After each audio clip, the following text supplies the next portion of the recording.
মানে আপনাদের সবাইকে অভিনন্দন জানাচ্ছি এবং প্রীতি ও শুভেচ্ছা। সেই সঙ্গে ক্যালিফোর্নিয়া স্টেট ইউনিভার্সিটির professor Philip Sarman, religious studies department of, আর সেই সঙ্গে Moazzem Chowdhury, Tarang of California secretary coordinator, আর সেই সঙ্গে শিপার চৌধুরী এবং তরঙ্গ অফ ক্যালিফোর্নিয়ার সকল সংশ্লিষ্ট যারা সঙ্গে আছেন, যত মেম্বাররা আছেন, তাদের সবাইকে আমাদের পরিবারের পক্ষ থেকে আপনাদের অনেক অভিনন্দন, ধন্যবাদ জ্ঞাপন করছি আমাকে এখানে আনার জন্য। এবং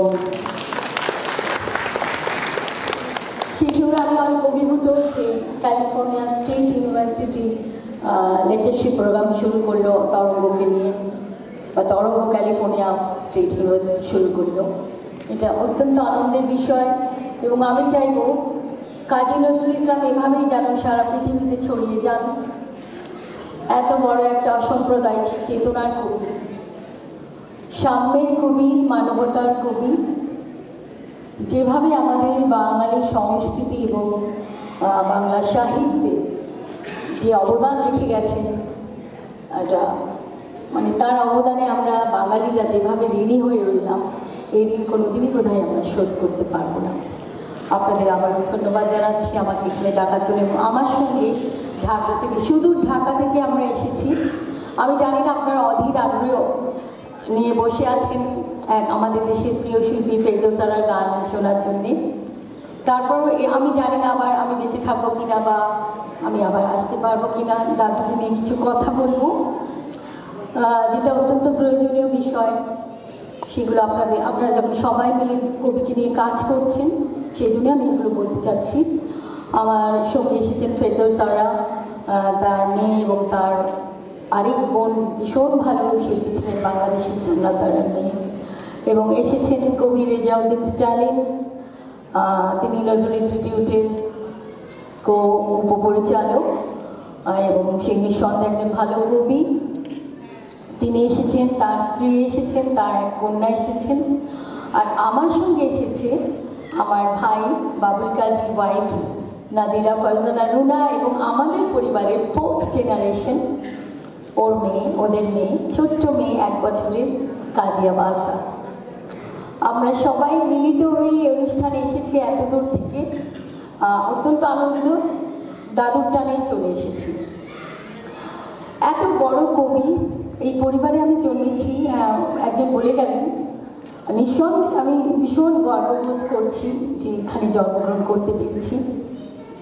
এই পরিবারে কিছুকাল দাদুর সান্নিধ্যে থাকতে পেরেছি, এবং যারা আপনারা কাজ করছেন তাদের মধ্যে প্রফেসর জসিম সাহেব আছেন, আমার শ্রদ্ধেয় mister Jasim Ahmed, professor Glasgow university Scotland, এবং তার স্ত্রী আমার অত্যন্ত শ্রদ্ধেয় আপা। এত মিশে গেছি আমরা সবাই, এখন একটা ফ্যামিলির মতন হয়ে গেছি, এবং আপনারা যারা কাজ করছেন তারাও একটা ফ্যামিলির মতন হয়ে গেছেন। দাদুকে নিয়ে যারাই কাজ করবে তারা আমাদের পরিবার, এবং যখনই যেভাবেই হোক আমাদের প্রয়োজন হবে, আমাকে প্রয়োজন হবে, আমার পরিবারকে প্রয়োজন হবে, আমরা ছুটে চলে আসবো যদি আপনারা আমাদের ডাকেন। কাজী নজরুল ইসলাম বাংলা সাহিত্যে এক বিস্ময়কর নাম। বাংলা সাহিত্য ও সঙ্গীতে তিনি অবিস্মরণীয়। সাম্য মানবতার অগ্রদূত কবি নজরুল, সমাজের শোষিত ও বঞ্চিত মানুষের জোরালো কণ্ঠস্বর। কবিতার শক্তিশালী লেখনীর মাধ্যমে মেহনতি ও অবহেলিত মানুষের মুক্তির জয়গান গিয়েছেন। চিরবিদ্রোহী কবির শৃঙ্খল মুক্তির ও শেকল ভাঙার গান, উপনিবেশিক শোষণ, শাসন ও পরাধীনতার বিরুদ্ধে সংগ্রামে উপমহাদেশের দ্বন্দ্বাচ্ছন্ন মানুষের ঘুম ভাঙিয়েছিলেন। সাম্রাজ্যবাদ, সাম্প্রদায়িকতা, সমাজের যাবতীয় কুসংস্কার ও জরাজীর্ণতার অবসানে তার কণ্ঠ ছিল সবসময় তুমুল ও প্রবলভাবে গ্রহী। বিশ্বের নিপীড়িত মানুষের কবি, বিশ্ব মানবতার কবি, দেশকে শোষণ মুক্তির অভয় মন্ত্র শুনিয়েছেন। একাধারে বিদ্রোহের চেতনা ও রোমান্টিক কবি নজরুল তার অতুলনীয় প্রতিভার স্পর্শে বাংলা সংস্কৃতিকে ঐতিহ্যশালী করে তুলেছিলেন। সকল মতবাদের ভেদাভেদ দূর করে তিনি এই বিশ্বে প্রতিষ্ঠা করতে চেয়েছেন এক অভেদ সুন্দর সাম্য। কবি ছিলেন ভীষণভাবে অসাম্প্রদায়িক, সাম্প্রদায়িক সম্প্রীতির সবচেয়ে বড় প্রবক্তা। তার অসাম্প্রদায়িক জীবনবোধ আমাকে অনুপ্রাণিত করেছে সব ধর্ম সম্পর্কে উদার ও সহিষ্ণু হতে। ধর্মের নামে যারা ব্যবসা করে চলেছে এবং হিন্দু মুসলমান এই দুই সম্প্রদায়ের মধ্যে চিরকাল বিরোধের ইন্ধন জুগিয়েছে, তাদের বিষয়ে সতর্ক ও প্রতিবাদী হয়ে উঠতে দাদু নিরন্তর সাহায্য করে চলেছেন। স্বদেশী কবিকে সবচেয়ে বেশি বিচলিত করেছিল উপমহাদেশের সাম্প্রদায়িক সংঘাত। কবির লেখা হিন্দু মুসলিম যুদ্ধ কবিতার কয়েকটি পংক্তি খুব মনে পড়ছে। মূর্ছা তুরীর কণ্ঠে শুনে যা জীবনের কোলাহল, উঠিবে অমৃত দেরি নাই আর উঠিয়াছে হলাহল। থামিস নে তোরা চালা মন্থন, উঠেছে কাফের উঠেছে জবন, উঠিবে এবার সত্য হিন্দু মুসলিম মহাবল। জেগেছিস তোরা জেগেছে বিধাতা, নড়েছে খোদার কল। কবি নজরুল তার জীবন ও সৃষ্টিকর্মের মাধ্যমে সাম্প্রদায়িকতার বিরুদ্ধে জিহাদ ঘোষণা করেছিলেন। তিনি বলেছিলেন, আমি হিন্দু মুসলমানকে গালাগালি থেকে গলাগলিতে পরিণত করতে চেয়েছি, তাদের হ্যান্ডশেক করে দুইটা সম্প্রদায়কে একসঙ্গে করার চেষ্টা করেছিলাম। তিনি ব্যক্তি জীবনে ধর্মকে কোনো একটি গণ্ডির মধ্যে বেঁধে রাখেননি। মানবতাবাদী তার একমাত্র ধর্ম ছিল। তাই উদ্যত্ত কণ্ঠে মানবতার গান গেয়েছেন, অবনত মানুষকে উন্নতশীল করার জন্য বলেছেন, বলবীর চির উন্নত মমশীল, শির নেহারি আমারই নতশীল ওই শিখর হিমাদ্রি, বলবীর চির উন্নতশীল। নজরুল তার সমস্ত লেখাতেই মানুষের অপমান, মানবতার অপমানে নিরসন চেয়েছেন এবং সর্বাধিকভাবে তা গান কবিতার মধ্যে দিয়ে। কবি ছিলেন মানুষের কবি, জনগণের কবি। মানুষকে সঙ্গে নিয়ে পথ চলেছেন বলেই তার জীবন সঙ্গীত সাহিত্যের প্রাসঙ্গিকতা কোনোদিন শেষ হবে না। নজরুল নিজেই বলেছেন, আমি সকল দেশের সকল মানুষই, আমি শুধু এই সমাজেরই জন্মেছি বলে শুধু এই দেশেরই নই, এই সমাজেরই নই। যে কুলে, যে সমাজে, যে ধর্মে, যে দেশেই জন্মগ্রহণ করি, সে আমার দৈব। আমি তাকে ছাড়িয়ে উঠতে পেরেছি বলেই আমি কবি। কবি ছিলেন বাঙালির আপন মানুষ। বাংলার মানুষ তাকে বাঙালি হিসেবেই বরণ করে নিয়েছিলেন। নেতাজি সুভাষচন্দ্র বসু কবিকে অত্যন্ত ভালোবাসতেন। সব সময় সভা সমিতিতে নেতাজি সুভাষচন্দ্র দাদুকে ডেকে পাঠাতেন এবং বলতেন, কবি আজকে সভা আছে, চলে এসো, হারমোনিয়ামটি সঙ্গে নিতে ভুলো না কিন্তু। এক জায়গায় নেতাজি বলছেন, কারাগারে আমরা অনেকে যাই, কিন্তু সাহিত্যের মধ্যে সেই জেল জীবনের প্রভাব খুব কম দেখতে পাই। তার কারণ অনুভূতি কম। কিন্তু নজরুল জেলে গিয়েছিলেন, তার প্রমাণ তার লেখার মধ্যে অনেক স্থানে পাওয়া যায়। তার গান পড়ে আমার মতো বেরসিক লোকেরও জেলে বসে গান গাইবার ইচ্ছে হতো। আমাদের প্রাণ নেই, তাই আমরা এমন প্রাণময় কবিতা লিখতে পারি না। আমরা যখন যুদ্ধে যাব তখন সেখানে নজরুলের যুদ্ধের গান গাওয়া হবে। আবার যখন আমরা কারাগারে যাব তখন তার গান গাইব। আমি ভারতের বিভিন্ন প্রদেশে সর্বদা ঘুরে বেড়াই। বিভিন্ন প্রাদেশিক ভাষায় জাতীয় সঙ্গীত শোনবারও সৌভাগ্য আমার হয়েছে, কিন্তু নজরুলের দুর্গমগিনী গান, তার মধুর মতো প্রাণ মাতানো গান কোথাও শুনেছি বলে মনে হয় না। 1922 সালের 12ই আগস্ট কবি নজরুল 32 নম্বর কলেজ স্ট্রিট থেকে তার বিখ্যাত সাপ্তাহিক ধূমকেতু প্রকাশ করেন। ধূমকেতুর সারথী সম্পাদক স্বত্বাধিকারী ছিলেন কবি নজরুল ইসলাম। কবি নজরুল এই পত্রিকার জন্য আশীর্বাদে চেয়ে পাঠিয়েছিলেন রবীন্দ্রনাথ ঠাকুর, শরৎচন্দ্র চট্টোপাধ্যায় এবং বাণীন্দ্র কুমার ঘোষ সহ সকলের কাছে, এবং তারা সবাই তাকে আশীর্বাদে পাঠিয়েছিলেন। সেই আশীর্বাদে রবীন্দ্রনাথ ঠাকুর বুঝতে পেরেছিলেন যে নজরুল কী চাইছেন।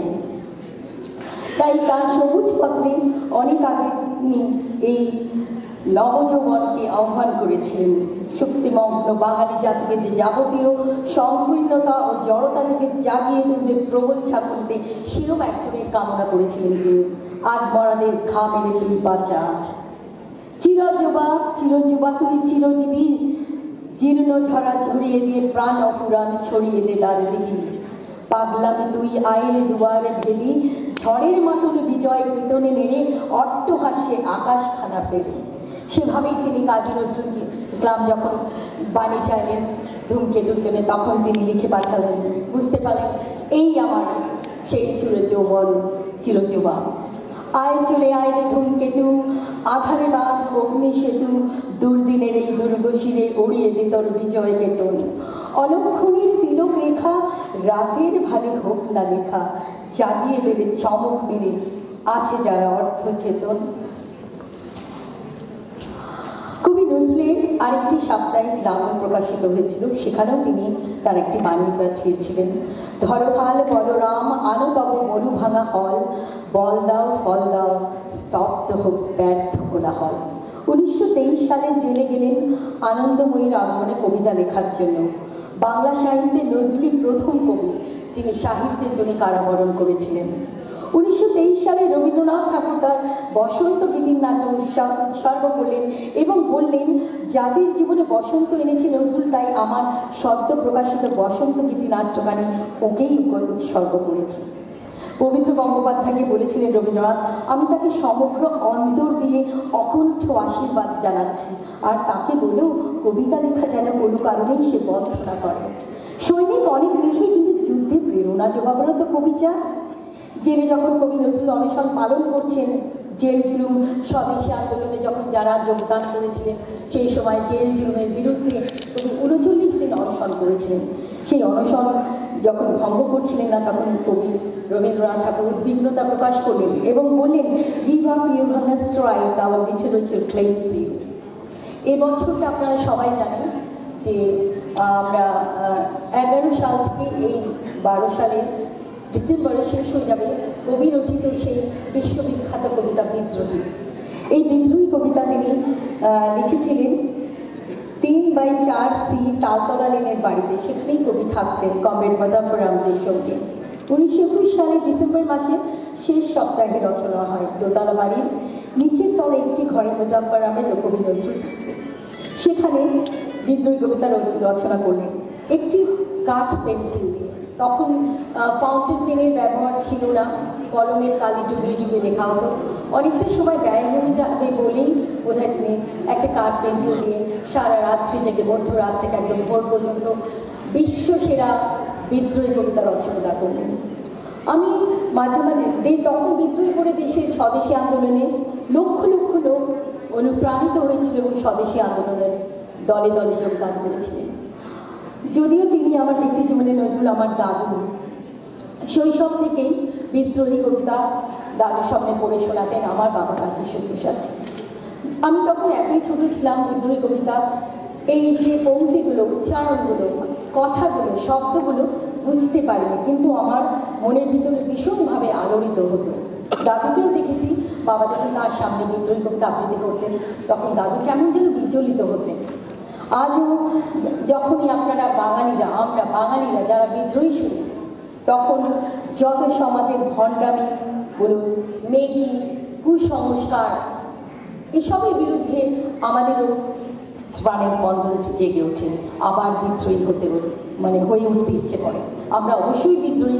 আমার মনে হয় বিদ্রোহী কবিতার সৃষ্টি না হলে কবি নজরুল ইসলামের যে বিদ্রোহী সৃষ্টি করে আমাদের বাঙালি যে থেকে বিদ্রোহীকে শিখিয়েছেন, এই বিদ্রোহী কবিতার সৃষ্টি না হলে আমরা বিদ্রোহী হতে পারতাম।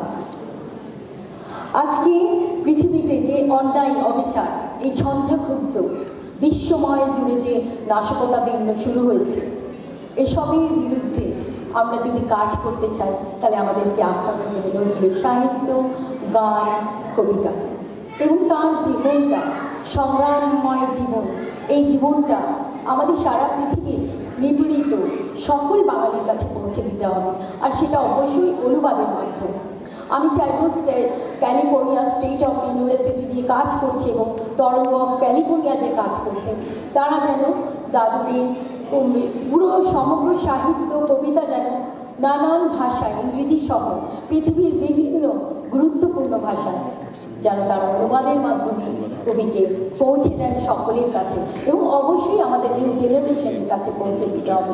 তবেই আমাদের যে আজকে আমরা যে কবিকে স্মরণ করছি বা লেকচারশিপ প্রোগ্রাম শুরু করেছি, প্রকৃত অর্থে তখনই তাকে সেভাবে তাকে শ্রদ্ধা জানাতে পারবো। তার কাজগুলো যদি আমরা পৃথিবী নয় ছড়িয়ে দিতে পারি, তার মতন একজন বলিষ্ঠ সাহসী কণ্ঠস্বর আমাদের জীবনে প্রচণ্ড দরকার।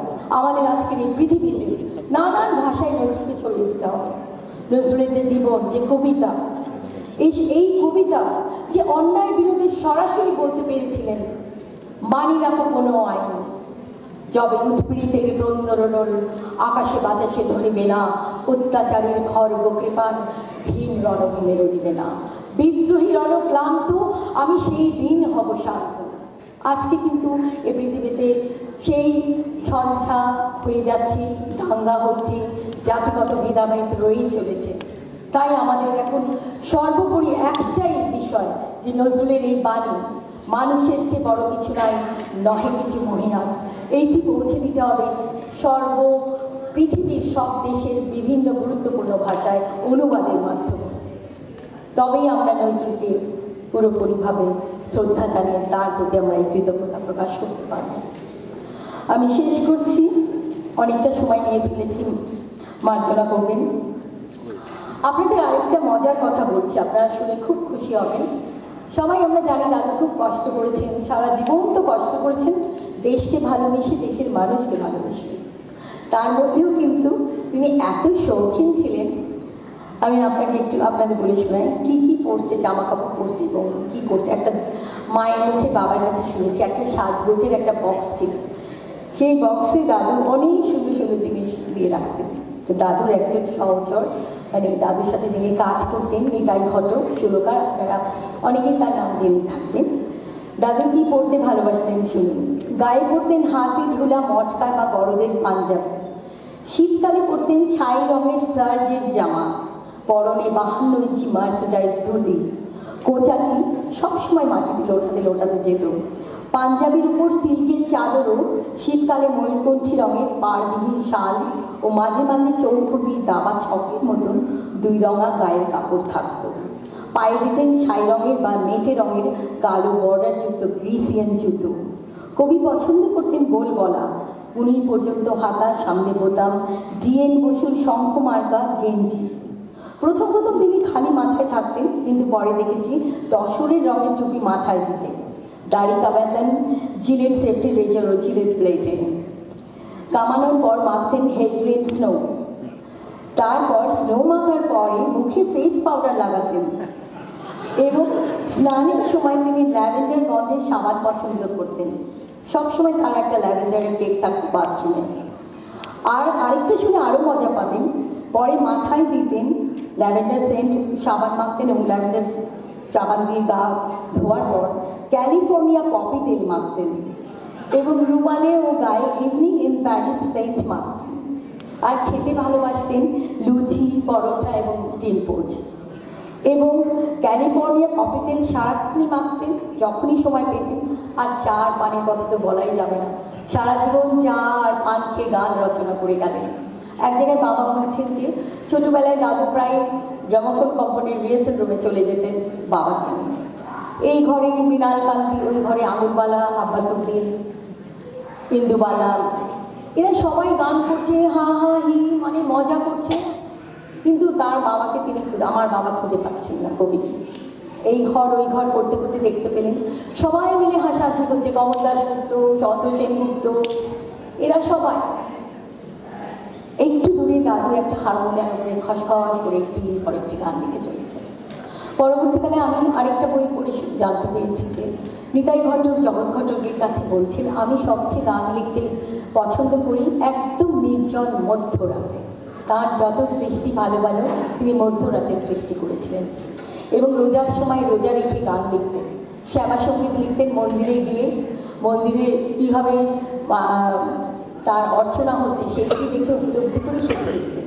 কিন্তু আমি এটাও লক্ষ্য করেছি, যারা আমরা কিছু না পড়ে কবিকে না বলছি, অন্তর দিয়ে না তাকে উপলব্ধি করে বলে যাচ্ছে তিনি হিন্দুর কবি, তিনি পুজো করতেন, তিনি নামাজ পড়তেন কিনা জানি না, অমুক তমুক অনেক কথা। হিন্দু মহিলাকে বিয়ে করেছেন বলে তিনি হিন্দু হয়ে গিয়েছিলেন। আমরা নাকি গোটা পরিবারটাই হিন্দু ধর্ম পালন করি। কিন্তু আমার সবচেয়ে বড় কথা হচ্ছে এটা আলাদা ব্যাপার। ধর্মটা হচ্ছে একদম অন্তরের ব্যাপার, ঈশ্বর একটা নিজস্বতা। দাদু এক জায়গায় লিখছেন, আমার স্বধর্ম থেকে কোনোদিনই আমি উঠে চাই। মানুষের সবচেয়ে বড় ধর্ম হচ্ছে মনুষ্য ধর্ম। আর সামনেই কথা বলে গেছেন, হিন্দু মুসলমান আমরা সবাই সমান। ধর্মটা আমরা যার নিজের করে নিই না কেন। জাতির নামে বজ্জাতিতেই তিনি বলে গেছেন, জাত জ্বালিয়ে খেলছ জুয়া। একদিন তার বন্ধুর বিয়ে বাড়িতে গেছেন, খেতে বসেছেন মুসলমান জমিদার বাড়িতে, বাঙালি হিন্দু জমিদার বাড়িতে। যেই দাদু খেতে বসলেন সেখানে তারা উঠে চলে গেলেন, কেননা দাদু মুসলমান ছিল। সেই সঙ্গে সঙ্গে লিখে ফেলেন, জাতের নামে বজ্জাতি সব জাত জ্বালিয়ে খেলছ জুয়া, চুলে তোরে জাতে যাবে জাত ছেলের হাতের নয় তো মন। এরকম একটা ইনস্ট্যান্ট পাওয়ার ছিল তার। যখন তখন কবিতা লিখে ফেলতেন, গান লিখে ফেলতেন। এবং একদিন একটা মেয়ে, দাদুর চেনা, দাদুর বন্ধুরই মেয়ে, তিনি যাচ্ছেন, মেয়েটি এসে বলল, কাজীদা, কবিদা, আমার কাছে একটা পয়সাও নেই, আমার বাবা ভীষণ অসুস্থ। বললো, দাঁড়া দাঁড়া, আমার পকেট দুটো হাতড়ে দেখি কিছু আছে কিনা। নিজের পকেটেও কিন্তু কিছু ছিল না। বলে, তুই একটু পেছন ফের, আমি একটা কাগজে একটা কবিতা লিখে দিচ্ছি, তুই ডিএম লাইব্রেরিতে যা, তোকে কিছু টাকা দিই। এই হচ্ছে কাজী নজরুল ইসলাম। তার কবি সাহিত্যিক বন্ধু বান্ধবরা তাকে যেভাবে মানে এক্সপ্লেন করে এক একটা বই তার চরিত্রের এক একটা দিক তুলে ধরেছে। মানে আমি তো অভিভূত। মানে 23টা বছর পেয়েছেন মাত্র, 42 বছরে স্তব্ধ হয়ে গেলেন 1942 সালে, 43 বছর বয়সে। তার মধ্যে 4500-এর বেশি গান রচনা করলেন, সব দিক নিয়ে, উঁচু স্তরের মানুষের থেকে একদম নিচু স্তরের মানুষের জীবন নিয়ে। এইরকম এক কবি আমাদের দেশে জন্মেছিলেন। আমরা গর্বিত, আমাদের ভাগ্য। আমি নাতনি বলে বলছি না, আমি তার গ্র্যান্ডডটার বলে বলছি না, এটা আমার একটা প্রাউড। আপনাদের সবাইরই গর্ব যে এরকম একটি কবি অল্প সময় এসে ব্রিটিশ বিরোধী আন্দোলনে জেলে গেলেন এবং ব্রিটিশরা পয়জনিং করে তার স্তব্ধ করে দিলেন। এক্সপ্লয়টেশনের শিকার তো তিনি ছিলেনই, কারণ বাঙালিরা তাকে 50 পর্যন্ত বাঙালি, খাঁটি বাঙালি ছিল, 50 পরে আর কোনো বাঙালি ছিলেন না, কারণ তখন সবাই সাম্প্রদায়িক বাঙালি। আমি এটা বলতে বাধ্য হচ্ছি, কারণ নজরুল ইসলামকে মুসলমানরা তিনি যখন স্তব্ধ হয়ে গেলেন, তার পরিবার সহ তাকে একটার পর একটা বাড়ি চেঞ্জ করতে হচ্ছে যে তিনি মুসলমান। এত বড় একজন কবি একটার পর একটা বাড়ি চেঞ্জ করছে, তার থাকার জায়গা নেই, ছেলেদের মানুষ করার জায়গা নেই। এই একটা পরিস্থিতিতে এত বড় একটা প্রতিভাবান কবি কি পেল জীবন। যাই হোক, আমি বুঝতে পারি যে বাঙালিরা আমরা যাকে সম্মান জানাচ্ছি, যা পেলেন তার ঋণ যেন আমরা পরিশোধ করতে পারি। সেই পরিশোধটা আমি তাকে অনুবাদের মাধ্যমে পৌঁছে দিলাম সকলের কাছে, পৃথিবীর কাছে। এইটাই আমার ধন্যবাদ। Thank you very much.